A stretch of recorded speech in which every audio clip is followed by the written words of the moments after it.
Friends, आज के video में हम बात करेंगे फेमस इंग्लिश पोएट और प्ले राइट विलियम शेक्सपियर की एक पोएम के बारे में जिसका नाम blow blow the winter wind.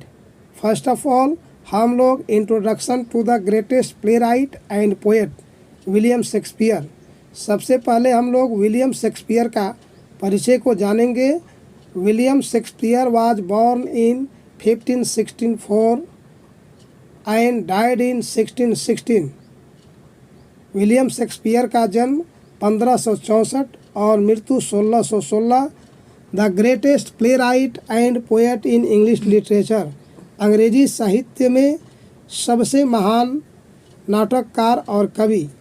Was the third of 8 children born to a glove maker in Stratford on Avon in England. England में स्टार्टफोर्ड अवन एक जगह, इंग्लैंड के स्टार्टफोर्ड एवन में एक ग्लो मेकर दस्ताना निर्माता के 8वें पुत्रों में से ये दूसरे पुत्र थे। He received little formal education. Formal means औपचारिक विद्यालय, लिटिल मीन्स बहुत कम। उन्होंने बहुत कम औपचारिक शिक्षा पाई, औपचारिक शिक्षा ग्रहण की। एट 18 वर्ष की उम्र में, 18 वर्ष की अवस्था में ही मैरिड एनी हैथवे। उन्होंने एनी हैथवे से शादी की। And soon move to London, और शीघ्र ही वे लंदन चले गए। अपने पत्नी के साथ शादी के बाद शीघ्र ही वे लंदन चले गए। Within a few years he was well known as a leading actor and playwright. कुछ ही वर्षों में ही वाज वेल नोन, सुविख्यात। वेल नोन मीन्स सुविख्यात, लीडिंग मीन्स अग्रणी, एक्टर अभिनेता, प्ले राइट मीन्स नाटककार। कुछ ही वर्षों में वे सुविख्यात, प्रमुख, अग्रणी अभिनेता और नाटककार के रूप में सुविख्यात हुए। His great tragedies include Hamlet, Othello, King Lear and Macbeth. उनके ग्रेट ट्रेजेडीज, बड़े नाटकों में से, बड़े दुखांत नाटकों में से शामिल है। इंक्लूड में शामिल है हैमलेट 1602, अथेलो 1604, किंग लियर 1605 और Macbeth 1606। He wrote 154 sonnets. A sonnet is a poem of 40 lines. 14 line वाली कविता को सॉनेट्स कहते हैं। उन्होंने 154 सॉनेट्स लिखी। Some of them are addressed to an attractive young man. उनमें से कुछ जो उनके नाटक हैं, एक सुंदर युवा व्यक्ति, एक आकर्षक युवा व्यक्ति को संबोधित है, जो है the earl of Southampton whom the poet urges to marry. Earl यानी उस सामाजिक पद का व्यक्ति या सामंत, जो साउथैम्पटन के सामंत जिसको कवि शादी करने को प्रेरित करते हैं। Others to the mysterious dark lady, और अन्य जो इनके नाटक हैं रहस्यमय सांवली महिला को संबोधित करते हैं। A love triangle, two men to a women. यहाँ त्रिकोणीय प्रेम, त्रिकोणीय प्यार, 2 व्यक्ति और 1 महिला is suggested in A number of sonnets. उनके बहुत से नाटकों में ऐसा दर्शाया गया है, ऐसा है। Blow blow the winter wind is about a man's ingratitude. Blow blow the winter wind मनुष्य की अकृतज्ञता के बारे में है। The cold winter wind does not cause so much suffering as a man's इनग्रेटिट्यूड।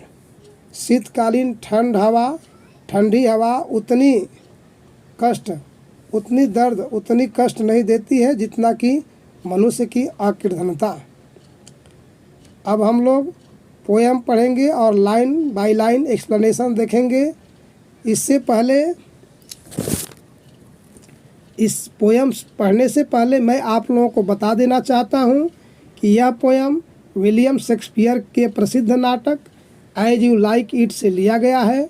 और नाटक में ड्यूक फ्रेडरिक राजगद्दी हथियाने के उद्देश्य से अपने बड़े भाई को राज्य से निष्कासित कर देता है, और उसका बड़ा भाई अपने दरबारियों एवं अनुयायियों के साथ राज्य से बाहर आर्डेन के जंगलों में चला जाता है और उन्हीं अनुयायियों में से एक एमियंस नाम का व्यक्ति अपने राजा को खुश करने के लिए, उनके मानसिक कष्टों को दूर करने के लिए गाता है।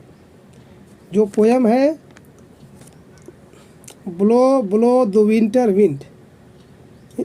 फ्रेंड्स, यहाँ पर दो ओल्ड इंग्लिश वर्ड है जो आप यू के लिए यूज किया जाता था। अगर हम इस लाइन को न्यू इंग्लिश में बोले तो blow blow you winter wind, यानी स्पीकर यहाँ डायरेक्टली विंटर विंड, ठंड की मौसम की हवा को उसे एड्रेस करते हुए कह रहा है कि तुम बहो, जिस तरह ठंड में तुम बहती हो वैसे ही तुम बहो। अब ठंडी हवा को कभी बहने के लिए ऐसा क्यों कहते हैं? Thou art not so unkind. यहाँ आर्ट ओल्ड इंग्लिश है, आजकल हम लोग आर्ट की जगह आर लिखते हैं। Thou art not so unkind as man's ingratitude. और फिर आगे हवा के बारे में कहा जाता है कि मुझे पता है कि तुम अनकाइंड हो, निष्ठुर हो, यानी तुम दूसरों के बारे में उतना नहीं सोचती हो, लेकिन तुम उतनी भी अनकाइंड, निष्ठुर नहीं हो जितना कि इंसान का इनग्रेटिट्यूड है, अकृतज्ञता है। यानी कई बार क्या होता है कि लोग दूसरे इंसानों की हेल्प करते हैं लेकिन वे अप्रिशिएट नहीं करते, वे उनकी प्रशंसा तक नहीं करते। तो इसका जो दुख है वो तुम्हारे दुख से थोड़ा कम है। तुम बहो, मुझे तुमसे कोई प्रॉब्लम नहीं है, तुमसे कोई मेरी समस्या नहीं है। इसलिए पोएट जो है कह रहा है कि हे ठंडी हवा तुम बहो। दाई टूथ इज नॉट सो कीन, यानी तुम्हारे दांत, यानी तुम्हारे जो दांत हैं उतने शार्प, उतने तीक्ष्ण, उतने पैने नहीं हैं। Because thou art not seen, क्योंकि तुम दिखाई नहीं देती हो। फ्रेंड्स, यहाँ पर नोटिस करनी होगी कि ये जो विंटर विंड है इसे पर्सनलाइज किया गया। विंड हवा की दांत नहीं होती लेकिन ह्यूमन की तरह दिखाया गया है और कह रहे हैं कि तुम्हारे दांत उतने शार्प, उतने पैने, तीक्ष्ण नहीं हैं, तो मेरे शरीर में ज़्यादा तकलीफ़ नहीं होती। तुम दिखाई नहीं देती हो तो तुम्हारे दांत भी नहीं दिखते हैं और इसलिए उतनी ज़्यादा तकलीफ़ नहीं होती। Although thy breath be rude, लेकिन प्रॉब्लम क्या है कि तुम्हारी ब्रीथ, सांस जो है थोड़ी रूड है, यानी तुम्हारे बहने से ठंड लगती है। विंटर विंड के बहने से ठंड लगती है और उससे शरीर में काफ़ी तकलीफ़ होती है। तो प्रॉब्लम तो है तुम्हारे बहने से, लेकिन उतनी प्रॉब्लम ही नहीं है जितना कि मैन के इनग्रेटिट्यूड से है, मनुष्य की, इंसान की अकृतज्ञता से है। इसलिए कवि कहते हैं कि तुम बहो। आगे के लाइन में पोएट कहते हैं, हे हो sing hey ho unto this green holly, most friendship is feigning, most loving mere folly. यहाँ यानी लेकिन एक तरह से इस सॉन्ग को आगे बढ़ाया गया है और पोएट कहते हैं कि मेरे साथ आप सभी भी गाइए, मेरे साथ आप सभी भी गाइए, क्योंकि जितनी भी दोस्ती होती है, मोस्ट फ्रेंडशिप झूठ है, वे सिर्फ दिखाने के लिए होती है। असली दोस्ती तो होती ही नहीं। मोस्ट लविंग है, जिससे आप ज़्यादा प्यार करते हैं, वो आपका दुश्मन है। यानी ये सब ऊपरी दिखावा है कि वो आपका दोस्त है, वो आपसे प्यार करता है। आपस में ह्यूमन्स की जीवन में इमोशन तो लगभग है ही नहीं। Then hey ho the holly, this life is most jolly. लेकिन इसके बाद भी पोएट कहते हैं, कवि कहते हैं, जो स्पीकर वो कहते हैं कि सभी चीज़ों के बावजूद क्या है, ये जो हमारी ज़िंदगी है ये बहुत ज़्यादा खुशियों से भरी हुई है। प्रॉब्लम्स है, ऑब्वियसली जो दोस्त हैं धोखेबाज हैं, जिनसे प्यार करते हैं वो दिखावा करते हैं, लेकिन इनसे मतलब नहीं है कि इससे ये मतलब नहीं है कि आप उदास रहें, क्योंकि ज़िंदगी में खुश रहने के लिए, खुश होने के लिए और भी बहुत सारी चीज़ें हैं। अब यहाँ सेकंड स्टेंजा में पोएट कहते हैं कि अभी विंटर विंड से बात कर रहे थे, अब वो आसमान से कह रहे हैं। Freeze freeze thou bitter sky, thou dost not bite so nigh. आसमान से कह रहे हैं कि तुम जम जाओ, फ्रीज हो जाओ, इतने ठंड पड़े कि तुम भी जम जाओ, लेकिन ठंड की जो बाइट होती है वो उतनी ज़्यादा पेनफुल नहीं होती है। ये कवि कहते हैं एज बेनिफिट्स फॉरगॉट, किसके मुकाबले, कि उन बेनिफिट्स के मुकाबले जिन्हें भुला दिया गया है।